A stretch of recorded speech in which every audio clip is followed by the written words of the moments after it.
Ayurvedic university ने research किया था कि इसमें सबसे बड़ा कारण रिफाइंड तेल का है, जिसे आजकल हम लोग बड़े चाव से खा रहे हैं। बढ़िया मुलायम पूड़ी आती है महाराज रिफाइंड की। इसमें इतना ज्यादा पॉम ऑयल मिलाया जाता है कि नसों को जाके जाम कर देता है। तो धन अर्जन कैसे करें? और केवल यही नहीं, व्यापारी लोग स्वयं वही खा के मर रहे हैं, लेकिन पैसा जरूर चाहिए। इसीलिए शास्त्रकार कहते हैं धन अर्जन कैसे करें, इसका वर्णन किया। कृतात् प्रतिग्रहाच्चैव याजनाच्च विशुद्धतः अदैन्यादनतिक्लेशात् ब्राह्मणो धनमर्जये। सबसे पहले कहा ब्राह्मणों के लिए न्याय पूर्वक धन अर्जन करने का विधान बताया। कहते हैं कि ब्राह्मण को चाहिए कि सदा सावधान रह करके विशुद्ध प्रतिग्रह यानी दान लेकर के जीवन यापन करे। शुद्ध ब्राह्मण है तो बैंक बैलेंस न किए रहे, दान ले और उसी से अपना जीवन यापन करता रहे। अरे भाई, ऐसे ऐसे ब्राह्मण की परिभाषा बताते हुए कहते हैं सबसे श्रेष्ठ ब्राह्मण वह है जो दोपहर को भोजन कर ले और शाम के भोजन की कोई व्यवस्था न हो। शाम को मिलेगा भी कि नहीं मिलेगा इसकी कोई व्यवस्था नहीं, वो उत्तम कोटि का ब्राह्मण है। मध्यम कोटि का वो ब्राह्मण है जो दोपहर को भी खा ले और शाम की भी व्यवस्था किए रहे, वो मध्यम ब्राह्मण है। और कहते हैं जो दोपहर में भी खा ले, शाम की व्यवस्था और कल सुबह की भी व्यवस्था किए रहे, वो अधम है। और उसके बाद तो फिर जो कई सालों की व्यवस्था किए रहता है उसकी तो गिनती ही नहीं बताई। ब्राह्मण की जहां भी परिभाषा दी गई है त्याग के साथ दी गई है, क्योंकि ब्राह्मणस्य हि देहोयम क्षुद्र कामाय नेष्यते। ब्राह्मण का शरीर क्षुद्र कामों के लिए नहीं मिला है, तो कृच्छाय तपसे चेह प्रेत्यानंत सुखाय च। तप करने के लिए, कष्ट सहने के लिए मिला है। जो ये स्टील बॉडी है जो है, ये केवल खा के और सोने के लिए नहीं मिली, खूब तपाइए इसको। और शरीर की जैसी हम लोग जैसी आदत डाल देते हैं वैसे ही हो जाता है। आप सुबह 4 बजे जगने की आदत शरीर को डाल दीजिए तो कुछ दिन बाद 4 बजे आपकी सहज में नींद खुल जाएगी। अरे भैया, हम लोग विचार करें, ठंडी के दिनों में 2-2, 3-3 इनर पहने हैं, जैकेट पहने हैं, टोपा लगाए हैं, सब कुछ है, फिर भी ठंड लग रहा है। और जो बेचारे केवल एक लगोटी पहन के रह रहे हैं, शरीर में कुछ नहीं, उनको क्या होता होगा? उनको ठंड नहीं लगती, लेकिन उनके शरीर की आदत हो गई है कि उनको ठंड नहीं लगती। शरीर को जैसे ढाल देंगे वैसे हो जाएगा। इसलिए ब्राह्मण के लिए कहा कि शुद्ध दान पूर्वक जीवन यापन करें। यज्ञ आदि करा करके जो धन मिले उसी से अपना जीवन यापन करे। लेकिन ये नहीं कि जो दान मिले तो चुपचाप रख ले घर में, उसका चतुर्थांश दान भी करे, कि जो आया तो सब रखते जाएं, जो धन मिला है उसका चतुर्थांश दान करें। सो धन धन्य प्रथम गति जाती। धन की 3 गतियां हैं, दानम भोगो नाश। 3 गति, दान, भोग और नाश। और पहली गति है दान। वो धन धन्य है जो खूब दान दिया जाता है। उसके बाद दूसरी गति उपभोग है, खूब उपभोग करिए। और आपने दान दिया नहीं, अपने ऊपर कोई उपभोग किया नहीं, तो फिर तीसरी गति करनी नहीं पड़ती। तस्य तृतीयो गतिर्भवत्, अपने आप ही तीसरी गति हो जाती है, फिर तीसरी गति करनी नहीं पड़ती। इसलिए जितना आए तो खूब चकाचक दोनों हाथ से लुटाइए और खूब खाइए, है ना। और आप तो इसी पक्ष के पोषक हैं कि खूब चकाचक खाते रहें।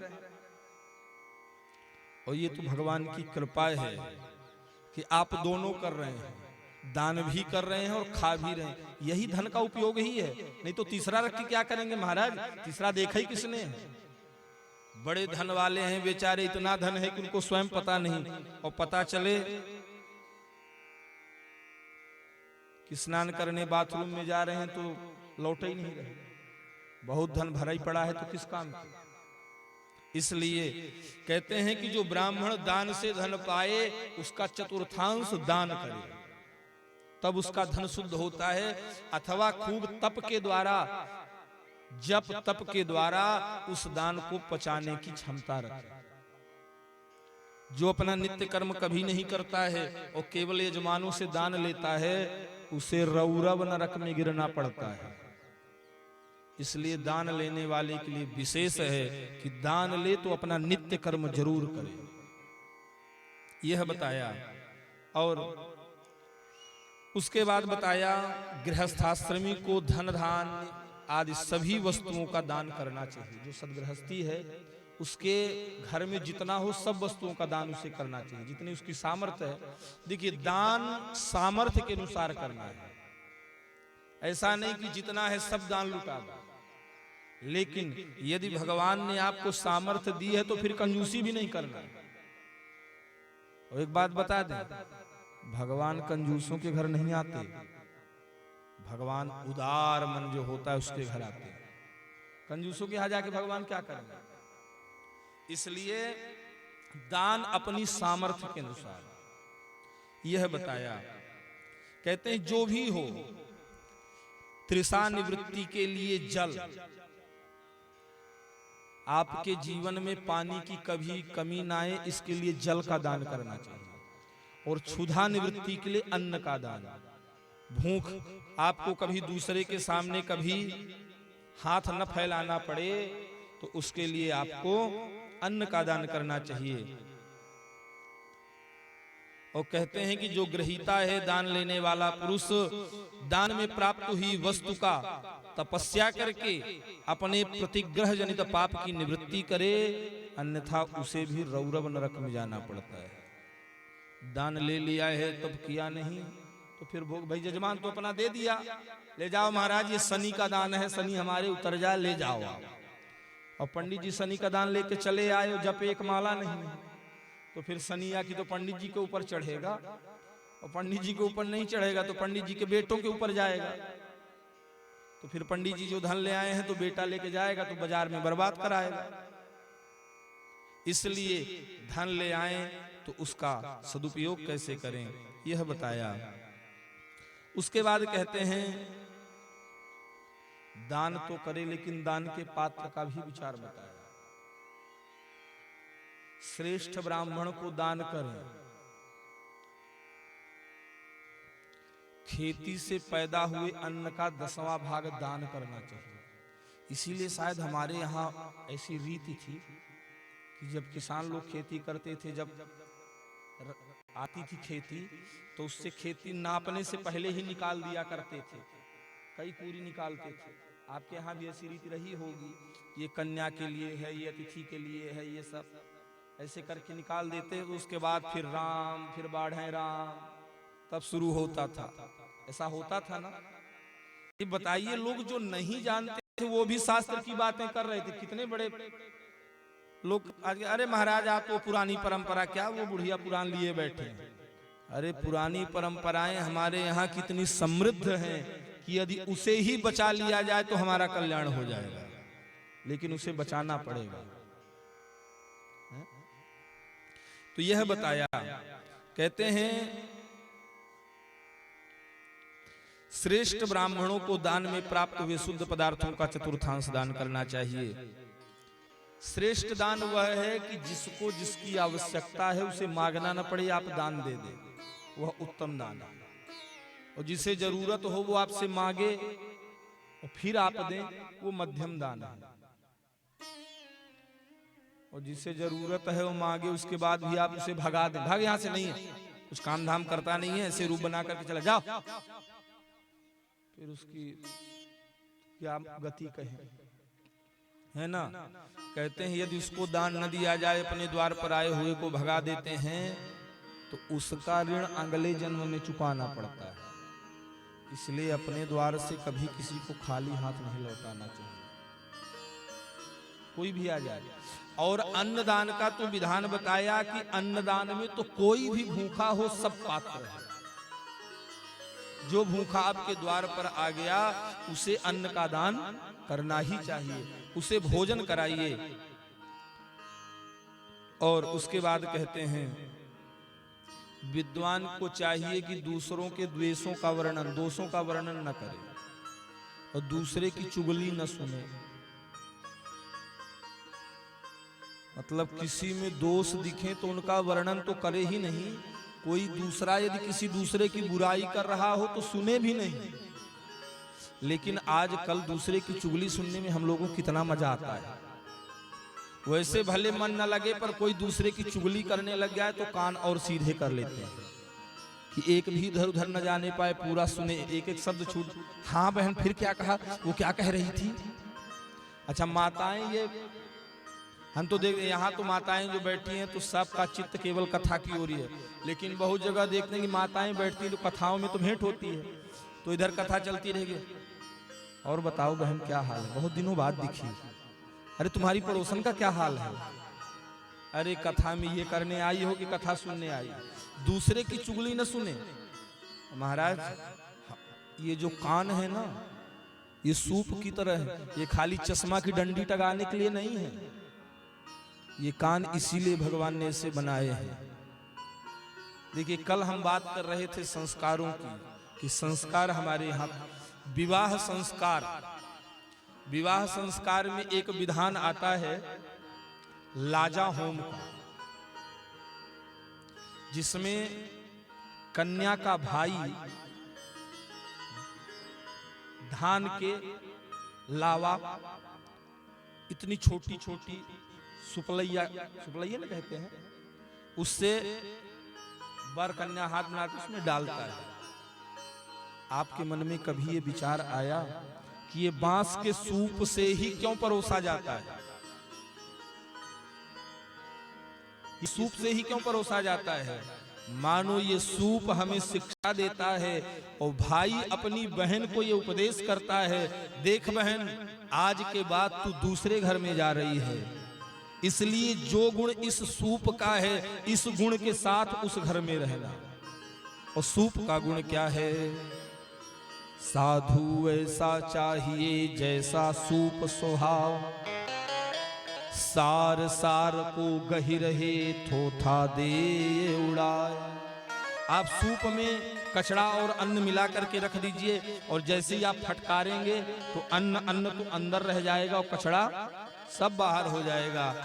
तो मानो भाई ये कहता है बहन देख ये सूप से हम इसलिए तुझे लावा परोस रहे हैं कि जैसा ये सूप का स्वभाव है अपना स्वभाव उसी प्रकार रखना। तेरे ससुराल में ऐसी भी बातें होंगी जो तेरे जीवन के लिए हितकर नहीं होंगी, तो ऐसी बातें आए तो इन सूप जैसे कानों से उसे फटकार देना कि वो तेरे अंदर न जाने पाए, और जो अच्छी अच्छी बातें हैं उसे ग्रहण कर लेना, जिससे तेरा गृहस्थ जीवन प्रेम से चलता रहे। लेकिन आजकल हम लोग उल्टा कर बैठे हैं, जो परिवार में विद्रोह करने वाली बातें हैं उसे पहले ही अंदर कर लेते हैं, और जो अच्छी बातें बल्कि उसे फटकार के बाहर कर देते हैं। इसलिए संस्कार यदि पुष्ट होंगे ना, उनका मतलब हम जानेंगे तो हमारे यहाँ ये स्थिति नहीं आएगी, यह बताया। और उसके बाद कहते हैं दूसरों के दोषों को सुने भी नहीं और दूसरों के दोषों का वर्णन न करे। दूसरे के दोष जब हम लोग वर्णन करते हैं ना पीठ पीछे, तो उसके पाप हमारे अंदर आ जाते हैं। इसलिए अनजाने में किसी दूसरे के पाप क्या लेने हैं, इसलिए किसी दूसरे के दोषों का वर्णन नहीं करना चाहिए। ऐश्वर्य यदि जिसे चाहिए वो प्रातः काल और सायं काल दोनों काल में अग्निहोत्र करे, हवन करे, जिसे ऐश्वर्य चाहिए। गृहस्थ पुरुष अग्नि में सायं काल और प्रातः काल चावल आदि द्रव्य से आहुति देता है। ब्रह्मचारी के लिए नियम बताया कि वो केवल समिधा से आहुति दे दे, उसे हवन सामग्री की जरूरत नहीं। जो ब्रह्मचर्य में है और जो सन्यास में है उसका अग्निहोत्र है कि वो समय समय पर केवल भोजन कर ले। जठराग्नि जो है वो भोजन की ही आहुति उसके पेट में जाती है, वह बताया। और कहते हैं हे ब्राह्मणों, सायंकाल अग्नि के लिए दी हुई आहुति संपत्ति प्रदान करने वाली है। सायंकाल में जो अग्निहोत्र करता है उसके घर धन धान्य की कभी कोई कमी नहीं आती है। 3 प्रकार के यज्ञ बताए, ब्रह्म यज्ञ, देव यज्ञ, अग्नि यज्ञ। अग्नि में जो आहुति देते हैं वो अग्नि यज्ञ, देवताओं का पूजन यजन ये देव यज्ञ, और वेद आदि का जो पाठ करते हैं वो ब्रह्म यज्ञ। इसका वर्णन किया और कहते हैं उसके बाद भगवान शिव ने अपने से 7 वारों को उत्पन्न किया। 7 वार कौन कौन से हैं? कहते हैं सृष्टि के आरंभ में भगवान शिव ने रोग को दूर करने के लिए वारों की कल्पना की, और वारों की कल्पना में वे भगवान शिव को संसार रूपी रोग को दूर करने के लिए भगवान शिव सबसे बड़े वैद्य हैं, इसलिए उन्होंने वारों की रचना की। तो समस्त औषधियों के भी औषध हैं, उन भगवान ने सबसे पहले अपने वार की कल्पना की, जो भगवान शिव का वार है। उस वार को भगवान शिव ने बनाया जो आरोग्य प्रदान करने वाला है। भगवान शिव का जो वार है वो शरीर को निरोग बनाता है। फिर उसके बाद उन्होंने अपनी माया शक्ति का वार बनाया, अपने शक्ति का वार बनाया जो वार संपत्ति प्रदान करने वाला है।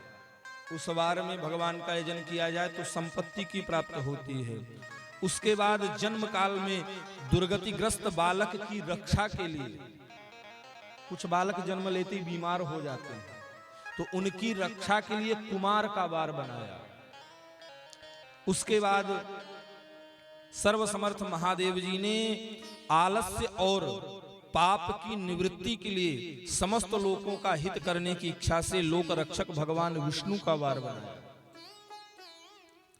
और उसके बाद सबके स्वामी भगवान शिव ने पुष्टि और रक्षा के लिए आयु करता तथा त्रिलोक सृष्टा परमेष्टि ब्रह्मा का आयुष कारक वार बनाया, ब्रह्मा का वार बनाया।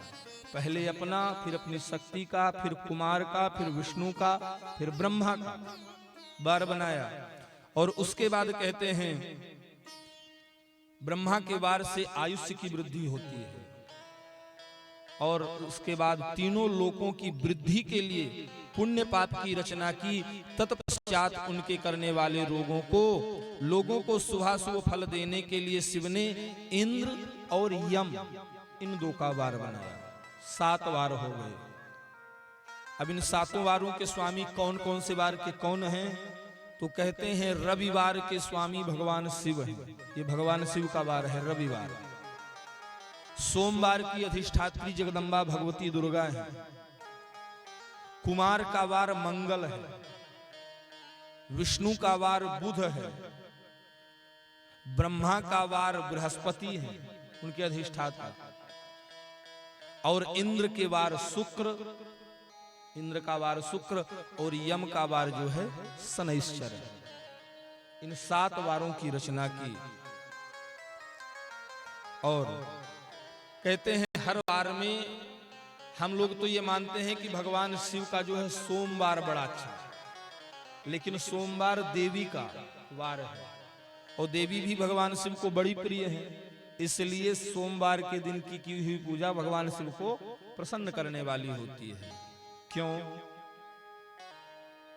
क्योंकि बाबा बाबा सब कहे, माई कहे न कोई, बाबा के दरबार में माई कहे सोहोय। बाबा के दरबार में जो माई कहती है वही होता है, इसलिए इन वारों में पूजन करे। और उसके बाद कहते हैं देश काल पात्र दान आदि का विचार बताया। दान में विशेष पात्र की बात बताई। स्त्री हो या पुरुष, जो भूखा हो अन्नदान का सब अधिकारी है, उसे अन्नदान करना चाहिए। श्रेष्ठ ब्राह्मण को समय पर बुलाकर उसे धन अथवा उत्तम वाणी से संतुष्ट करना अभीष्ट फल की प्राप्ति कराने वाला है। ब्राह्मण को दान करें लेकिन दुत्कार करके नहीं, प्रेम से श्रद्धा पूर्वक बुला करके दान करिए, वो फल देने वाला होता है। और जिसको जिस वस्तु की इच्छा हो उस वस्तु का दान करें। जिसे ये चाहिए कि हमारे घर धन धान्य की कमी न हो तो खूब दान करे ब्राह्मणों को। लेकिन आजकल एक हम लोगों ने प्रथा बना ली है कि दान किसको करें, तो बोले महाराज अपने मानदान को दान करेंगे। मानदानों से हमारी कोई लड़ाई नहीं है, उनको भी करना चाहिए, लेकिन पुराणकार कह रहे हैं कि हे महर्षियों, ऐसी महर्षियों की मान्यता है कि पूरा पूरा फल जिसे दान का प्राप्त करना हो तो बगैर मांगे जो दान दिया जाए वो पूरा फल देता है, मांगने पर जो दिया जाए वो आधा फल देता है, और अपने सेवक को दिया हुआ दान चौथाई फल देता है। अपने यहाँ जो सेवा कर रहा हो उसे दान देंगे तो चौथाई फल मिलेगा, है ना।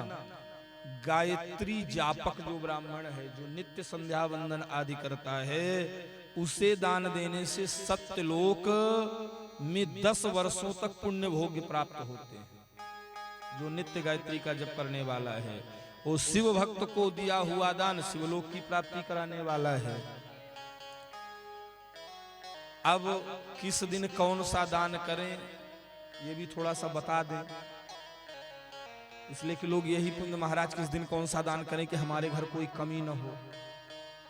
ये तो विशेष से लोग सुनना ही चाहते हैं, पंडितों के पास भीड़ लगी रहती, महाराज हमारे बताइए कुछ। तो इसमें पुराणकर्ता बताते हैं रविवार के दिन ब्राह्मण को दशांग अन्न देने वाला मनुष्य दूसरे जन्म में 10 वर्षों तक निरोग रहता है। दशांग, दशांग क्या है, बोले 10 अंग है। सम्मान पूर्वक ब्राह्मण को बुलाना सबसे पहले, उसके बाद अभ्यंग चंदन इत्यादि से उनका पूजन करना, फिर पाद सेवन करना, चरण धुलना, पैर दबाना, फिर सुंदर उनको वस्त्र देना, गंध आदि से पूजन करना, घी के मालपुआ खिलाना, बढ़िया सुंदर सुंदर भोजन बना करके खिलाना, छहों रस युक्त व्यंजन, और फिर दक्षिणा, तांबूल, नमस्कार, और जाते समय अनुगमन। अनुगमन मतलब ब्राह्मण जब अपने घर से निकले तो उसके पीछे पीछे कुछ दूर तक जाएं। ऐसा नहीं कि पंडित जी उठ के चले अच्छा महाराज हाथ जोड़ के तुरंत अंदर घुस गए, और पंडित अभी द्वार से निकले भी नहीं, तो कुछ दूर तक जाए। रविवार के दिन ऐसा करने से 10 वर्षों तक शरीर निरोग रहता है, कोई रोग नहीं आता शरीर में। फिर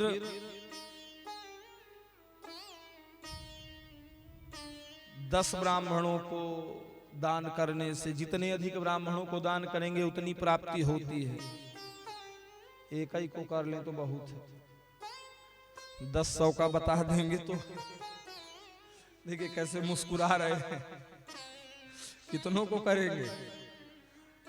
इसलिए दान की महिमा का वर्णन किया। भगवान हर वार के अलग अलग देवता हैं, जिसकी जो कामना हो उस कामना के साथ भगवान शिव का पूजन करने से सकल मनोरथों की सिद्धि होती है। और भगवान शिव की पूजा जो है सकल कामना को प्रदान करने वाली है। आपकी जैसी कामना हो उस कामना की पूर्ति के लिए उस संकल्प के साथ भगवान शिव का आराधन करें। वह पूजा भगवान शिव के दिव्य धाम को प्रदान करने वाली है। इस प्रकार से भगवान शिव का पूजन आदि करना चाहिए। और अब आगे का जो विधान है, क्या किस दिन कौन सा दान करने से किसकी प्राप्ति होती है, क्या करें, ये सब प्रसंग अब हम लोग आगे के कल की कथा में श्रवण करेंगे। तो आइए प्रेम के साथ 2-4 बार भगवान का नाम लें और फिर भगवान की झांकी का दर्शन करें। भगवान शिव के स्वरूप का दर्शन करके उनका पूजन करके अपने जीवन को कृतार्थ करें। और 5:30 बज रहे हैं, 2 से 5 ठंडी का समय है, इसलिए आइए प्रेम के साथ भगवान का भजन करें और भगवान का पूजन करके वाणी को विश्राम, आरती और प्रसाद लेकर के सभी लोग अपने अपने घरों के लिए प्रस्थान करेंगे। बोल भक्तवत्सल भगवान की जय हो। ओम नमः।